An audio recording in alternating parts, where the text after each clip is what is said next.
আসসালামু আলাইকুম। আপনি যদি আপনার টিচিং স্কিল অথবা কমিউনিকেশন স্কিল অথবা পাবলিক স্পিকিং স্কিলটা ইমপ্রুভ করতে চান, তাহলে আপনারা এই বইটা দেখতে পারেন। এই বইটা থেকে আমি যা যা শিখেছি সেগুলো আপনাদের সাথে এখন শেয়ার করব।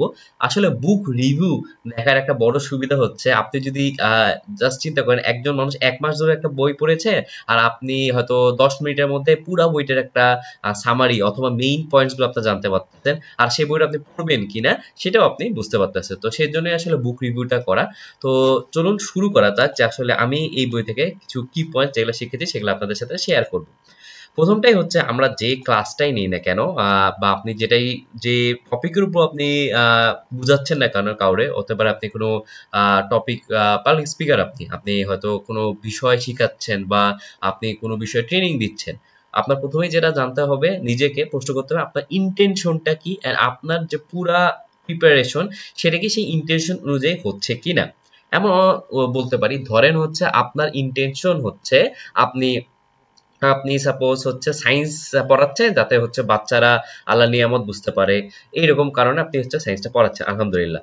কিন্তু আপনি যখন পড়াচ্ছেন বা আপনি যে টপিকটা পড়াচ্ছেন, তখন আপনি পড়াতে গিয়ে আপনি সাপোজ প্ল্যান্টস পড়াইলেন, তো প্ল্যান্ট পড়াইলেন, কিন্তু একবারও আপনি হচ্ছে যে এটা একটা আল্লাহর নিয়ামত, আল্লাহ যে পুরো আমাদের যে সিস্টেমটা রেখে দিয়েছেন, তাই না, আমাদের যেভাবে ইনভায়রনমেন্টটা, তারপর আমরা অক্সিজেন পাচ্ছি, সেই বিষয় নিয়ে একবারও বললেন না।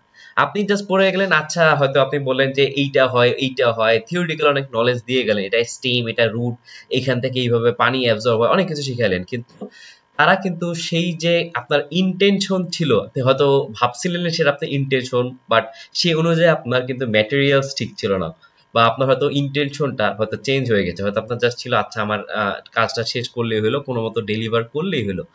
তো এই বিষয়ে কিন্তু আপনাকে খেয়াল রাখতে হবে। যেমন আমার একটা কম্পিউটার কোর্স রয়েছে, তো আমার ইন্টেনশন যাতে মানুষরা সেই কোর্স থেকে শিখতে পারে এন্ড তাদের লাইফে কাজে লাগাতে পারে, তারা যাতে সেটা ভালো কাজে লাগাতে পারে, কারণ কম্পিউটার কিন্তু আমরা অনেক ভালো কাজে ইউজ করতে পারি, আমরা কিন্তু আমাদের দাওয়াতি কাজে ইউজ করতে পারি।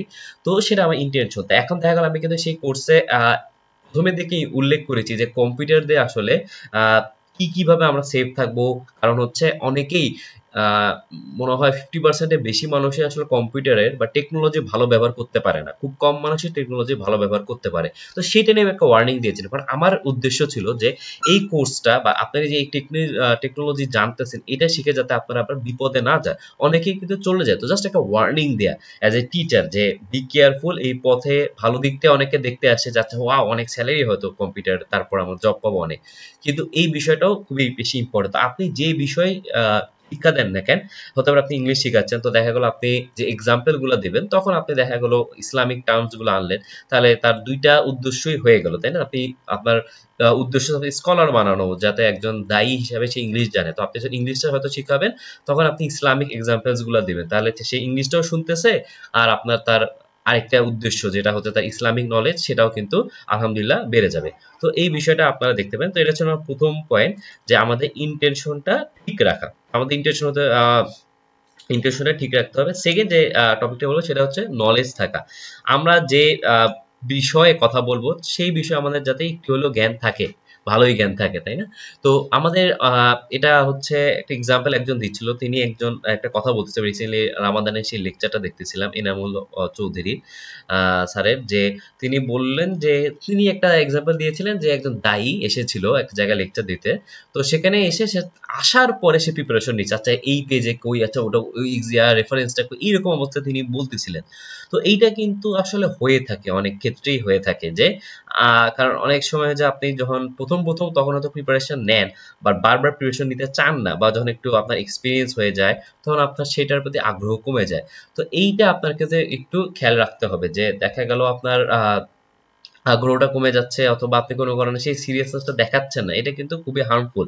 আর এটা কিন্তু খুবই সহজ, যে টিচার আপনার জন্য এটা করা সহজ, কারণ সব সময় তো দেখা গেল আপনি গিয়ে প্রিপারেশন ছাড়াই এটা সুন্দর মতো ক্লাস নিতে পারেন, কারণ আপনার কিন্তু নলেজ সেটা আছে, কিন্তু দেখা গেল সেটাকে এফেক্টিভ বানানোর জন্য সেটা কিন্তু খুব বেশি আসলে ফ্রুটফুল হয় না। তো আমরা যে বিষয়ে ক্লাস নিব, বা যে বিষয়ে আমরা ট্রেনিং করাবো, বা যে বিষয়ের উপর আমরা আমাদের নলেজটা শেয়ার করব, সেই বিষয়ে আমাদের যাতে একটা ভালো নলেজ আমরা প্রিপারেশন নিয়ে যাই, সেই বিষয়ে যাতে আমাদের নলেজ থাকে। সো এটা কিন্তু খুবই ইম্পর্টেন্ট, আপনি যে বিষয়ে শিখান না কেন সেটা কিন্তু আপনার একটা নলেজ থাকতেই হবে। পরের যে পয়েন্টটা সেটা হচ্ছে ইমোশনাল কানেকশন। হ্যাঁ, তো আমাদের অনেকেরই আসলে আমাদের ক্লাস নেই, বাট সেই টপিকটা জাস্ট হচ্ছে স্টুডেন্টদের হয়তো আহ কি বলবো কান পর্যন্তই পৌঁছানো হলো, তার অন্তরে আর প্রবেশ করলো না। তো এই বিষয়টা কিন্তু আমরা অনেক দেখি। সাপোজ আপনি যেটা বল, আপনার প্রথমটা কিছু ইন্টেনশন, আপনার ইন্টেনশন একটা আছে তাই না? ইন্টেনশন শেখানোর সময় আপনার ইন্টেনশন ছিল যে আপনি যাতে তাদেরকে দায়ী বানাবেন, এরকম আপনার একটা ইন্টেনশন আছে। আপনি হচ্ছে সাপোজ কোন একটা চ্যাপ্টার পড়াচ্ছেন হিউম্যান বডি, তো হিউম্যান বডি পড়াচ্ছেন, কিন্তু আপনি জাস্ট তাকে যে থিওরিটিক্যাল নলেজ দেওয়া দরকার আপনার সিলেবাসে যতটুকু পার্ট আছে আপনি সেটা কভার করলেন যে আমি এই কয়েকটা টপিক পড়াবো, কিন্তু আপনি একবারও এইটা জানার একটা নিয়ামত, আপনার যে বডি পার্টস গুলা এটা একটা নিয়ামত, আমরা যে পড়তেছি এগুলা এটা একটা নিয়ামত। তারপর হচ্ছে আমাদের বিরুদ্ধে সাক্ষী দিবে বডি পার্টস, এটা কিন্তু হাদিসে আছে। আপনি এইটা একটু বললেন। তো এই বিষয়গুলো আপনি যখন বলবেন তখন একটা কিন্তু আপনার ইমোশনাল কানেকশন হয়ে যাবে, তাই না? আমাদের আপনাদের স্টুডেন্টদের সাথে সেও তখন বুঝতে পারবে, আচ্ছা বাচ্চাকে সিম্পল ভাবে আমি এয়ার নোজ এগুলা বলে গেলাম, টাং বলে গেলাম, বাট এটার সাথে কিন্তু আরো অনেক গভীর গভীর বিষয় রয়েছে, তাই না? তো এগুলা আমরা আসলে করি না অনেকেই। তো আপনি যেই টপিক পড়ান না কেন আপনার স্টুডেন্টদের সাথে সেটার যে একটা ইমোশনাল ভাবে কানেক্ট করা, সেই বিষয়টা কিন্তু অনেক বেশি ইম্পর্টেন্ট। জাস্ট আপনি বলেই গেলেন এমন না, বাট আপনি তাদের সাথে যে কানেকশনটা সেটাও কিন্তু খুব বেশি ইম্পর্টেন্ট। তো আপনারা যে টপিকে ক্লাস নিই না কেন সেটা আমরা একটু দেখবো যে ইমোশনাল কানেকশনটা যাতে থাকে। প্রশ্ন করা আসলে আমাদের স্টুডেন্টদের আগ্রহ জাগানোর জন্য এটা কিন্তু অনেক বেশি ইম্পর্টেন্ট যে প্রশ্ন করা, তাদেরকে বিভিন্ন প্রশ্ন করা and তাদের কাছ থেকে সেই অ্যান্সারটা নেওয়া। অনেক সময় তারা অ্যান্সারটা না দিতে বলে পরে হয়তো আপনি সেটার অ্যান্সার দিলেন, বাট অ্যাটলিস্ট প্রশ্ন করলে তারা চিন্তা করতে বাধ্য হয়। এটা কিন্তু আমাদের নবীজিও করতেন, মোহাম্মদ সাল্লাল্লাহু আলাইহি ওয়াসাল্লাম কিন্তু এই কাজটা করতেন যে তিনি প্রশ্ন করতেন। এই বিষয়ে আমি হয়তো ডিটেইলসে আরেকটা ভিডিও বানাবো কিভাবে তিনি আমাদেরকে শিক্ষা দিতেন। তো সেখানে আমি হাদিস এন্ড রেফারেন্স গুলো আমি শেয়ার করব, বাট তিনি এটা ইউজ করতেন যে তিনি কিন্তু প্রশ্ন করতেন। আর আমরা যখন প্রশ্ন করবো আরেকটা জিনিস খেয়াল রাখতে হবে, যখন তারা উত্তর দিবে ঠিকমতো উত্তর দিতে পারবে তখন যাতে আমরা তাদের দিকে এনকারেজ করি যে আচ্ছা তোমার প্রশ্নর উত্তরটা খুবই মানে অ্যান্সারটা সে দিতে চেয়েছে, এটাই যাতে খুব একটা এনকারেজিং বিষয় হয়, সে যাতে হাত তুলতে অনেক বেশি খুশি হয়। তার অ্যান্সারটা ঠিক হয়নি বা পারফেক্ট হয়নি সেটা নিয়ে আসলে আমরা দেখা গেলো এমন বকা দিলাম যে সে কিন্তু মানে কি বলবো তার মোটিভেশনটা হারাই ফেললো, পরে এবার হাত তুলতেই ভয় পাবে। তো তাকে সেই সাহসটা দিয়া, তো আমরা যখন শিক্ষাদান করবো আরেকজনকে এই কয়েকটা বিষয় যাতে আমাদের মনে থাকে যে আমরা যাতে প্রশ্নটা করে তাকে করি। এটা খুবই একটা সহজ বিষয়, স্টার্ট উইথ স্মাইল, কিন্তু এটা অনেকেই করে না। দেখা গেল আমাদের বাংলাদেশের পার্সপেক্টিভে আসলে টিচাররা বিভিন্ন কারণে তাদের আসলে কেপিআইটা অনেক সময় ডিফারেন্ট থাকে, তাই না? আহ, সে ক্লাসে স্মাইল করতেছে কিনা এগুলো তো কখনোই ধরা হয় না, মানে এটা কি তার ইনক্রিমেন্টের জন্য ইম্পর্টেন্ট না। মানে স্মাইল বলতে কি, বা সে ক্লাসে কি তার যেটা বলতেছিলাম প্রিপারেশন নিছে কিনা, এগুলো তো আসলে কেপিআই এর মধ্যে পড়ে না, তাই না? কিন্তু হচ্ছে আপনি ক্লাসের শুরুতে যদি এনার্জেটিক থাকেন, স্মাইলিং ফেসে ক্লাসটা শুরু করেন, তাহলে কিন্তু সেই পজিটিভ এনার্জিটা সবার মধ্যে চলে যাবে। আমি বলতেছি না যে আপনাকে পুরো ক্লাস বা সব সময় হাসতেই হবে, কারণ আসলে সিচুয়েশন অনুযায়ী আপনি কিন্তু আপনার মুড চেঞ্জ করবেন। কিন্তু যেটা বলতেছি আপনি শুরুতে যাবেন, আপনি যখন ক্লাসে ঢুকতেছেন আসসালামু আলাইকুম জোরে হয়তো বলে ঢুকলেন, স্মাইলি তার কথা বলেন তোমরা কেমন আছো, বা আপনার পুরো দেশের একটা খুব ইম্পর্টেন্ট একটা টপিক চলতেছে, বা পুরো ক্লাসে তাদের পরীক্ষা চলতেছে, আচ্ছা তোমাদের পরীক্ষাটা কেমন হইলো, আচ্ছা তোমাদের পড়াতে অনেক চাপ আছে, এইরকম আপনি একটু কথা বলে নিলেন, একটু এনার্জেটিক যাতে আপনি থাকেন। কিন্তু আপনার দেখা গেল আপনি নিজেই আজকে আমরা চ্যাপ্টার 3 পড়বো, তোমরা বইটা বের করো, তুমি বই আনোনি কেন, এরকম করলে আসলে জিনিসটা হচ্ছে তারাও লো ফিল করবে, কারণ তাদের দেখা গেল আপনার আহ সকাল থেকে ক্লাস করতেছে, আপনি হয়তো দুপুরে ক্লাসটা নিচ্ছেন, এরকম অনেক সময় হয়, অথবা আপনি কিছুক্ষণ পরে আসছেন আপনার ক্লাসটা একটু দেরিতে। তো তারা নিজেরাই একটু ডাউন থাকে, আজকে এরপর একটা ক্লাস, তারপর চুপ করে আছে, আপনিও চুপ করে আছেন। তো একটু এনার্জেটিক ভাবে শুরু করতে পারেন, যে একটু স্মাইলের সাথে শুরু করেন। এটা আমি আমার নিজে একজন টিচারকে দেখেছি আহ যে তিনি যখন ক্লাসে ঢুকে সব সময় একটা খুবই জোরে একটা কি বলবো এনার্জেটিক ওয়েতে ঢুকে, তো দেখা গেলো সেটার একটা পজিটিভ স্টুডেন্টের মধ্যে চলে আসে। তো এইটা আমরা কিন্তু করতেই পারি। তো আমরা যখন শুরু করব শুরুটা যাতে খুব ভালো হয়, স্মাইল দিয়ে আমরা কিন্তু শুরু করতে পারি। তো এই বিষয়টা আমরা কিন্তু মাথায় রাখতে পারি। তারপরে যে পয়েন্টটা শেয়ার করব সেটা হচ্ছে আমাদের টার্গেট অডিয়েন্স কারা, আমরা যে লেকচারটা দিব, আমরা যে টপিকে কথা বলবো সেই অডিয়েন্স আসলে কারা, তারা কি বুঝে কিনা। এখানেও হচ্ছে আমি রিসেন্টলি রামাদানে একটা লেকচার দেখতেছিলাম, সেখানে এনামুল হক চৌধুরী স্যার এই বিষয়টা বলছিল যে দেখা গেল আপনি একটা নিয়ে বিষয় নিয়ে কথা বলতেছেন, আপনি একটা আকিদা নিয়ে কথা বলতেছেন, আপনি বাট আপনার অডিয়েন্স সেই ওয়ার্ডটাই জানে না। তো আপনার উচিত ছিল হয়তো যে আপনি সেটা একটু এক্সপ্লেইন করলেন যে আচ্ছা আপনারা তো এই যে আমরা আজকে এই বিষয় নিয়ে কথা বলবো, এটা সংজ্ঞা এটা, বা এটা বলতে এটা বোঝানো হচ্ছে, জাস্ট এতটুকুই মেবি। তাহলে আপনার স্টুডেন্ট অথবা আপনার যারা অডিয়েন্স তারা কিন্তু এটা বুঝতে পারবে। বাট আপনি হচ্ছে আপনার লেভেল চিন্তা করে আপনি হচ্ছে প্রিপারেশনটা নিয়ে গেছেন, আপনি আধা ঘন্টা 1.5 ঘন্টা বললেন, তারপর হঠাৎ করে একজন প্রশ্ন করলো যে স্যার এই জিনিসটা কি, ওয়ার্ডটাই জানে না। তো এইটাই আমাদের খেয়াল রাখতে হবে, আমাদের টার্গেট অডিয়েন্স কারা। এইভাবে অনেক অডিয়েন্সের উপর অনেক কিছু ডিপেন্ড করে। আপনি সাপোজ একটা জায়গায় আপনার কোনো ট্রেনিং সেশন আছে, পাবলিক স্পিকিং এর হতে পারে, হ্যাঁ, আপনি কোনো বিষয়ে আপনি সেশন নেবেন। তো আপনি যখন এটা নিচ্ছেন, দেখা গেলো তাদের ভাষাতে কিছু বললেন, এটা অনেক সময় হয় না যে বিদেশি কেউ এসে যখন বাংলায় কিছু বলে আমাদের অনেক ভালো লাগে। তো এইরকম কিছু হ্যাকস আপনি ইউজ করতে পারেন, যে তাদের ভাষা বা তাদের কালচারে এমন কিছু আছে, আপনি অর্গানাইজেশনে গেলেন, তার সেখানে একটা কিছু বিষয় আছে, সেটা নিয়ে আপনি একটু কথা বললেন। তো তাদের অডিয়েন্স, আপনার অডিয়েন্স যারা, সেই ভাষায় কথা বলতে পারাটা অনেক বেশি গুরুত্বপূর্ণ। আর এই বিষয়ে আপনারা একটু খেয়াল রাখবেন যে অডিয়েন্স কারা, সেই অনুযায়ী আপনি যখন প্রিপারেশন নেবেন, আপনি যখন স্টাডি করবেন, তখন যাতে আপনার এই বিষয়টাও খেয়াল রাখা হয়।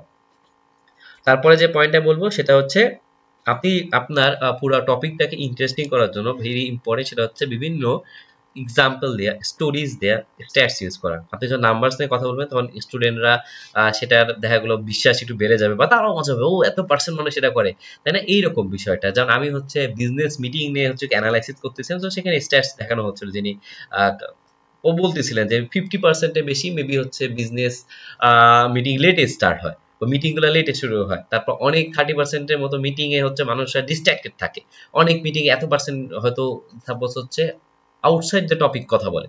তো এই স্ট্যাটস গুলো দিবেন। তারপর হচ্ছে বিভিন্ন আপনি তাদেরকে ওই যে অন্তরে প্রবেশ করার কথা বললাম না, তাদের হার্টে যাতে পৌঁছানো যায়, সেই বিষয়টা আপনি খেয়াল রাখবেন, বিভিন্ন উদাহরণ দিই, দৃষ্টান্ত দিই।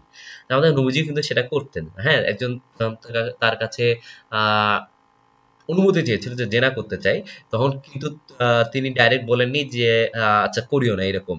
তিনি কিন্তু বিভিন্ন প্রশ্ন করেছিলেন, তাই না? প্রশ্ন করেছেন, তার ইমাজিনেশনটাকে আহ মানে তিনি নিজেই, যিনি প্রশ্ন করেছেন, তিনি আস্তে নিজে নিজেই কিন্তু পরে নিজের ভুলটা বুঝতে পেরেছিলেন, তাই না? তো এইরকম বা এক্সাম্পল দিয়ে, বিভিন্ন উদাহরণ দিয়ে, যেটা মোহাম্মদ সাল্লাল্লাহু আলাইহি ওয়াসাল্লাম করেছিলেন, তিনি কিন্তু এরকম বিভিন্ন হাদিসের বিভিন্ন অবজেক্টের সাথে এক্সাম্পল দিয়েছেন, বা তিনি হচ্ছে ডাইরেক্ট কোনো অবজেক্ট দেখিয়ে কথা বলেছেন। ইনশাল্লাহ আমি চেষ্টা করবো আপনাদের জন্য আরেকটা ভিডিও বানানো, কিভাবে আমাদের নবীজি শিক্ষা দিতেন। ইনশাল্লাহ সেটাও একটা ভিডিও আপনারা রিসেন্টলি পেয়ে যাবেন। এটা নিয়েও আমি রিসেন্টলি অনেক অ্যানালাইসিস, যতটুকু আমার সামর্থ্য হয়েছে সেটা করেছি, এন্ড সেটা আপনাদের সাথে শেয়ার করবো। এন্ড ইনশাল্লাহ এটা নিয়ে আমি আরো ডিটেইলসে পড়াশোনা করবো, যাতে সবাই এখান থেকে একটু হলে হেল্প নিতে পারে। তো আপনার বিভিন্ন স্ট্যাটস, স্টোরিজ, এক্সাম্পলস আপনি শেয়ার করবেন, কারণ স্টোরি শুনতে সবাই পছন্দ করে, তাই না? এন্ড আপনাদের বাস্তব, তাদের স্টুডেন্টদের বাস্তব রিলেটেড যা যা হয় সেটা আপনি বললেন। এন্ড আর আপনি কিন্তু সেটা সবচেয়ে ভালো হয় আপনি রিলেভেন্ট কোনো স্টোরি বললেন। জাস্ট আপনি কথা বলতে হবে, গল্প করতে হবে, সেই জন্য না, আপনি হচ্ছে যে চ্যাপ্টার বা যে টপিকের উপর পড়াচ্ছেন না কেন, সেটা নিয়ে আপনি বললেন যে আচ্ছা এই হয়েছে, অথবা আপনি তাদের সাথে গল্প করার উদ্দেশ্য বলতে পারেন, আচ্ছা তোমাদের জানো তোমাদের প্রিভিয়াস ব্যাচের একটা স্টুডেন্ট এই একটা প্রশ্ন করেছিল, তারা কত ফান স্টোরিজ বললেন। এইভাবে করলে তাদেরও হচ্ছে ক্লাসে মনোযোগ থাকে, কারণ 30 মিনিটের ক্লাস হোক, 40 মিনিটের হোক, বা 1-1.5 ঘন্টার হোক, সব সময় আপনি প্রত্যেকটা মিনিটে যদি ইনফরমেশন দিতেই থাকেন, খুবই টাফ হয়ে যায়। তো আপনি যখন যা দিবেন, আই গেস একটা এক্সাম্পল দিতে পারেন মাঝে মাঝে, স্টোরিজ বা ফান ফ্যাক্ট, ফানি স্টোরিজ বা কোনো অ্যাক্টিভিটি, তাহলে কিন্তু এটা খুব ভালো হবে। আর যে পয়েন্টটা লাস্টে বলবো সেটা হচ্ছে বডি ল্যাঙ্গুয়েজ অ্যান্ড টোন। মানে এটা হচ্ছে আপনি যদি দেখেন যে এটা গেছে আপনার কোনো কোর্স করেন বা আপনার বই পড়েন, এটা কিন্তু সব জায়গায় বলা থাকবে যে কন্টেন্টের চেয়ে বেশি ইম্পর্টেন্ট হচ্ছে বডি ল্যাঙ্গুয়েজ অ্যান্ড টোন। আপনার বডি ল্যাঙ্গুয়েজটা কি সেটা কিন্তু খুব বেশি ইম্পর্টেন্ট, আপনার টোনটা কি সেটাও কিন্তু বেশি ইম্পর্টেন্ট। আর এই বইটাতে অনেকগুলো চ্যাপ্টার এটা নিয়ে আছে। তো আমার অনেকগুলো আছে প্র্যাকটিক্যাল এক্সাম্পলস পেয়েছি। যেমন হচ্ছে আপনি কথা বলতেছেন যে আপনাদের সাথে আজকে 3টে বিষয় নিয়ে কথা বলতে বলতেছেন, আজকে আমরা 3টে বিষয় নিয়ে কথা বলবো। এইভাবে না বলে আপনি বলতে পারেন আজকে আমরা 3টে বিষয় নিয়ে কথা বলবো, এভাবে আপনি আঙ্গুল দিয়ে দেখাতে পারেন। বা তাহলে আমাদের আজকে 5টা শিক্ষণীয় বিষয়, এভাবে আপনি কিন্তু আঙ্গুল দিয়ে একটু দেখাতে পারেন। তারপরে হচ্ছে আপনার টোনটা, সাপোজ আপনি কোনো হ্যাপি নিউজ বলতেছেন, তাহলে আপনিও নিজেও খুশি হয়ে যাবেন। আপনি কোনো দুঃখের কথা বলতেছেন, তখন আপনার ভয়েসটাও একটু স্যাড থাকবে।